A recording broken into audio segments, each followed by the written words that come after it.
Waalaikumsalam, berjumpa kembali bersama saya Wong Ganteng Sak Donya. Mohon untuk tidak menyebutkan nama dan identitas dalam percakapan ini karena percakapan ini saya naikkan dalam konten YouTube.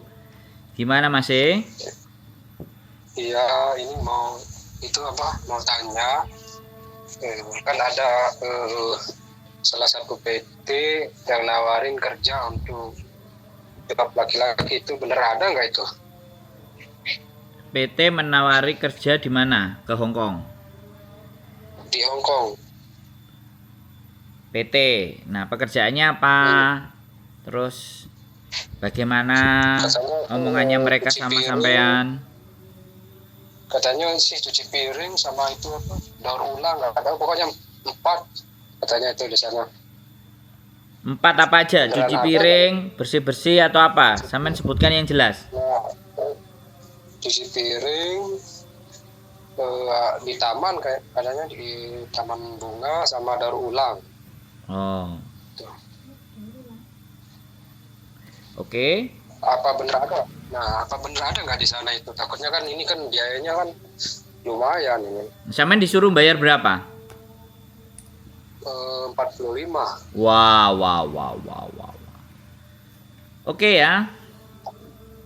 Kalau bertanya benar atau tidak, itu bukan ranah saya menjawab, Pak. Yang bisa saya jawab adalah bagaimana alur dan prosedur bekerja di Hong Kong kalau jadi ART atau kalau jadi profesional. Nah, itu saya bisa jelaskan. Jadi nanti sampai simpulkan sendiri, PT ini benar atau enggak. Jadi begitu ya. Saya boleh sebutin PT-nya nggak di sini ya? Jangan disebutkan, Pak. Saya sekali lagi ya. Karena belum tentu kebenarannya atau belum tentu PT itu melakukan sesuatu yang salah. Kemudian saya upload. Akhirnya menggiring opini untuk menjelekkan. Saya tidak mau. Tapi ini untuk pemahaman sama sampean saja. Jadi kita jangan menjelekkan orang lain, Pak. Tapi kita belajar sendiri. Bisa dipahami nggak? Ya, saya nggak jawabin, cuman ini pengen tahu itu benar ada nggak. Soalnya kan makanya sampean dengerin penjelasan saya. Nanti sampean bisa menyimpulkan bahwa PT itu benar atau tidak gitu loh. Bisa dipahami nggak? Jadi penyimpulan itu bukan atas kalimat saya, oh nggak benar Pak, oh salah, oh bukan begitu, nggak sesederhana itu. Karena ada PT juga yang benar, yang memang mengirim. Nah, saya nggak tahu itu termasuk yang mana. Tapi gini, saya cerita. Kalau proses ke Hong Kong, pekerjaannya asisten rumah tangga, atau jaga kebun, atau jaga orang jompo, orang tua, itu ada yang cowok. Tapi tidak menggunakan biaya yang semahal itu.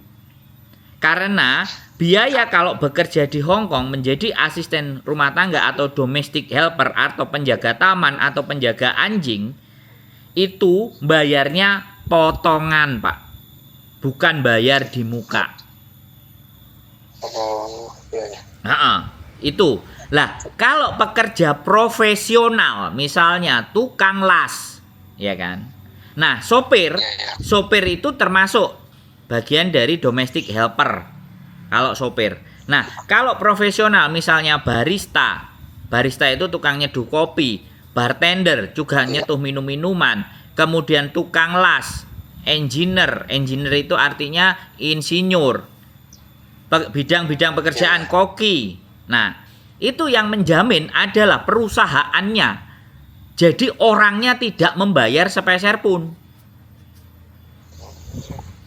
Bisa dipahami, Pak? Soalnya kan ini kan ada PT-nya, tapi enggak sekolah katanya, tapi sampai 7 sampai 9 hari berangkat, tapi ada medical. Nah, itu yang saya bingungin, nanti pas sudah berangkat ke sana malah kita nggak ada kerja, itu yang saya takutin. Makanya ini mau tanya itu. Lah, dari penjelasan sampean, saya bisa sampean simpulkan nggak? Kalau modus seperti itu benar atau enggak? Kan saya menceritakan, kalau asisten rumah tangga itu masuk ke PT, kalau sampai non, di PT diajari bahasanya 6 bulan 1 tahun. Nah, ini cuma 9 hari belajar, 9 hari nunggu. Nggak ada belajar, katanya nggak belajar, dibekali sama aplikasi bahasa. Nanti sampai sana itu dijemput sama agensi sana katanya gitu. Nah, terus sampean bayar 45. Iya. Ya sudah. Sampean logika sendiri itu benar apa tidak? Kalau saya, sampean tanya ke saya nggak mau berproses yang seperti itu. Jadi saya nggak jawab PT itu benar atau tidak. Tapi kalau sampean bertanya sama saya pergi dari PT itu. Saya nggak akan cari yang PT kayak gitu. Itu kalau saya. Jadi sampean nggak bisa, saya tidak bisa menjawab pekerjaan itu benar atau tidak, PT itu benar atau tidak. Biar sampean sendiri yang menyimpulkan. Ya. Yang penting kan udah tanya dulu, sering nonton lab-labnya ini sama, cuman belum terjawab pertanyaan ini, itu yang saya bingung nanti. Bukan kan biayanya besar. Bukan belum terjawab, Pak. Tonton konten saya gak semua sampean tonton. Ada semua konten saya. Motif-motif job cowok di Hong Kong itu ada semua. Penipuan job cowok itu saya kasih judul seperti itu. Sampean boleh tonton video saya, tapi nggak apa-apa karena namanya orang itu mending langsung daripada solo nonton kan kelamaan nyari-nyari. Padahal sebenarnya kata kuncinya itu mudah. Penipuan job cowok di Hong Kong. Nah, itu keluar nanti di channel itu. Sampean tinggal pilih satu-satu. Dari situ sampean akan bisa paham cerita-cerita orang yang tertipu bagaimana, yang ditipu bagaimana, yang modus menipunya seperti apa, itu ada semua, Pak. Iya. Iya, karena saya tidak bermain di TikTok, makanya kadang mereka nyerangnya di TikTok dan Facebook. Indonesia kan lebih banyak TikTok. Saya masih dalam proses pembuatan untuk TikTok. Jadi edukasinya belum di YouTube, dan saya tahu orang Indonesia untuk beli kuota itu mahal. Iya. Ya, begitu ya, Pak. Jadi saya tidak bisa menyebut PT itu benar atau tidak. Yang penting kalau sampean bertanya ke saya akan tinggalkan itu PT. Saya tidak mau tertipu, uang saya 45 juta. Kalau toh pun mau bawa 45 juta, mending saya kantongi sendiri, saya berangkat sendiri, Pak. Kemana negara tujuan saya, Pak? Saya mending begitu. Daripada uang saya pasrahkan ke orang dan saya nggak ngerti orang ini benar atau tidak. Kan begitu, Pak, cirinya. Ya kalau ini ya saya makanya mau lewat jalur tuh biar di sana tuh ada yang jemput kerja. Kalau melancong sendiri bisa sebenarnya, tapi kan sampai sana tuh kemana tujuannya itu lah, Pak. Ya makanya sampean cari-cari info dan berjuang bagaimana di negara misalnya Hong Kong itu seperti apa. Sampean pelajari. Saya dulu ke Hong Kong pun juga belajarnya 6 bulan, Pak. Enggak cuma 9 hari. 6 bulan saya mempelajarinya. Saya belajar tentang Jepang itu 3 bulan, 4 bulan. Saya cari informasi detail sebelum saya eksekusi. Dan saya orang yang nggak percaya sama agent. Saya itu nggak percaya, masalah saya itu saya pasrahkan kepada orang lain. Kalau masalah saya ya harus saya jalani sendiri. Kecuali orang-orang itu yang sudah saya anggap kompeten dan bisa dipertanggungjawabkan. Orang yang kadang orangnya ada, rumahnya jelas, masih mungkin menipu kita, apalagi yang kita tidak kenal dan tidak jelas. Makanya dia bilangnya gitu, udah datang ke rumah ini nanti ke sini biar tahu. Dia mau bikin perjanjian pun pakai surat. Itu udah banyak, Pak. Kalau enggak. Sudah banyak teman-teman yang bikin perjanjian tapi sudah nyampe di Hong Kong ditelantarkan, Pak. Terus piye nuntutnya? Uang sudah keluar. Uang sudah keluar, mau ditarik lagi gimana? Kita berperkara. Berperkara bayar duit enggak, Pak? Iya benar. Sama aja. Makanya kan jangan sampai keluar uang. Kalau proses aja. Potong gaji bisa enggak? Tanyain gitu. Sudah saya tanyakan seperti itu, potong gaji nggak bisa. Ini soalnya sistem privat katanya. Nah, sistem cepat privat. Nah, sudah. Siap-siap aja. Kalau sampean tetap jalani nanti telepon saya. Kalau sampean sudah nyampe Hong Kong terus tiba-tiba ditelantarkan terus ditipu ya sudah. Makanya sebelum ini kita ambil keputusan, makanya saya gali dulu informasi. Betul. Gitu. Dan omongan dari saya ya, Pak, saya disclaimer di sini. Omongan dari saya tidak juga 100% benar. Ya, tidak 100%. Makanya sampean nalar, sampean logika, apa yang saya sampaikan ini masuk akal atau tidak. Itu sampean sendiri. Jadi kebenaran dan ketidakbenaran itu bukan dari saya datangnya, tapi dari sampean sendiri yang mencoba belajar menelaah, terus melihat konten-konten saya Sandro Jabrik misalnya. Sampean lihat konten-konten, sampean perhatikan, oh iya. Iya. Jadi masih banyak teman-teman kita yang di Indonesia itu tertipu dengan hal-hal yang semacam itu karena ngerasa pekerjaan di Indonesia berat. Dan anggapannya di luar negeri teman-teman nguploadin gaji, ngeliatin kok pakaiannya enak-enak, akhirnya kita tergiur. Nah, itulah yang digunakan dan dimanfaatkan oleh para penipu-penipu yang ingin mengambil keuntungan. Dengan cara kalau saya tinggalnya di Hong Kong, kebetulan saya pulang di Indonesia. Begitu masih. Jadi berhati-hati. Untuk di Hong Kong, asisten rumah tangga, domestic helper itu melalui agen dan majikan dan bayarnya melalui potongan. Kalau ada restoran, cuci piring, kebun dan semuanya, pastikan dulu majikannya ada dan interview sama sampean. Kalau majikan ada dan interview dan dia orang Hong Kong dan sampean juga bisa bahasa, pastinya sampean diambil. Tapi ini prosesnya tidak melalui interview, pekerjaan tidak melalui interview itu gimana ceritanya? Wong kita ke perusahaan yang di Indonesia aja dipanggil dulu suruh interview, bener nggak saya ngomong Pak? Iya sih. Nah, minimalnya kalau misalnya cuci piring sama yang punya restoran kan interview. Iya. Nah kalau itu nggak ada ya sampean logika sendiri, ini pekerjaan model apa kan gitu. Apakah ini menipu dan tidak, sampean logikakan sendiri. Pekerja di perusahaan di kebun, pasti yang punya kebun kan ada. Iya benar. Ya, pekerjaan restoran, pasti yang punya restoran juga ada. Nggak mungkin pekerjaan itu tidak ada yang punya. Iya kan? Nah, kita harus ketemu sama yang punya dulu.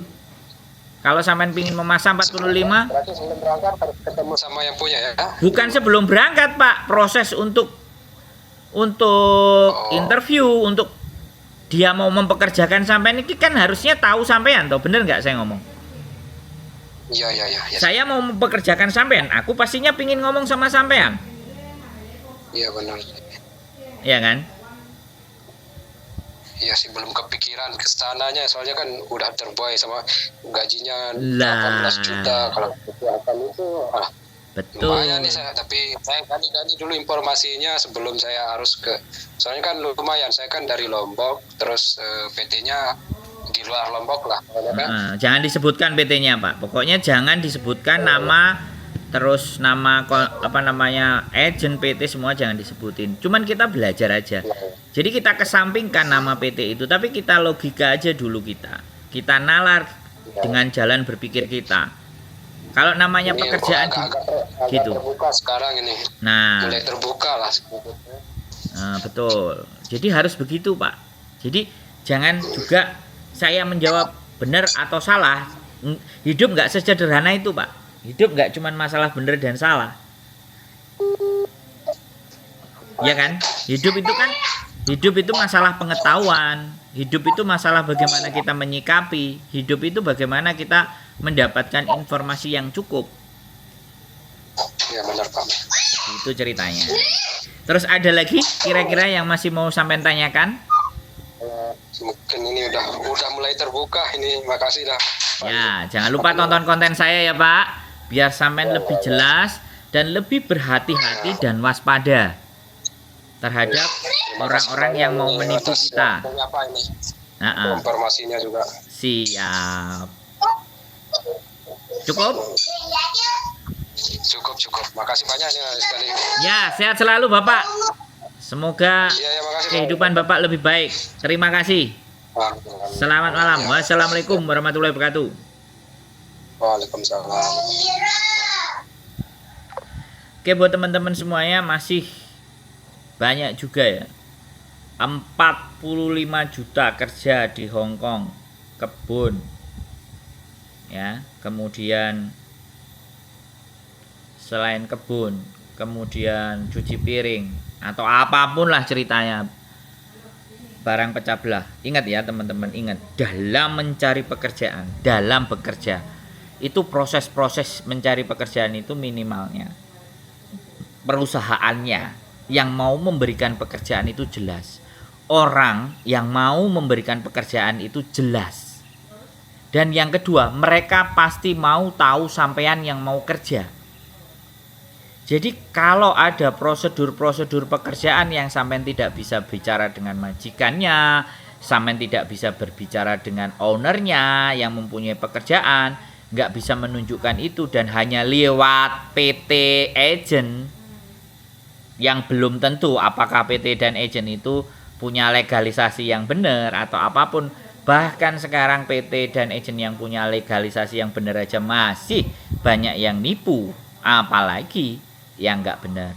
Nah itu tadi, makanya senang saya kalau dijadikan tempat untuk bercross check, untuk melihat situasi dan keadaan. Karena hari-hari gini tuh banyak sekali mode-mode dan modus-modus cara menipu, ya kan? Ya, jadi seperti itu ya teman-teman. Makanya saya tadi nggak perlu kita menyebutkan nama. Kalau sudah benar-benar tertipu, kemudian benar-benar berkasus di kantor polisi, sudah ada pelaporan, baru kita sebut namanya, nggak ada masalah. Karena pelaporan nama tersebut itu sudah masuk ke kantor polisi. Kalau sudah masuk ke kantor polisi ya nggak apa-apa, baru kita ungkap. Tapi kalau belum terjadi penipuan, nah saya yang kena. Bisa dipahami kan? Jadi seperti itu ya teman-teman semuanya. Sekali lagi, terus berpikir, terus berjuang, terus semangat, gunakan akal, logika dan nalar agar hidup kita jauh lebih baik dan tidak banyak mengalami masalah. Keep stay tune my YouTube channel and see you next video. Bye bye.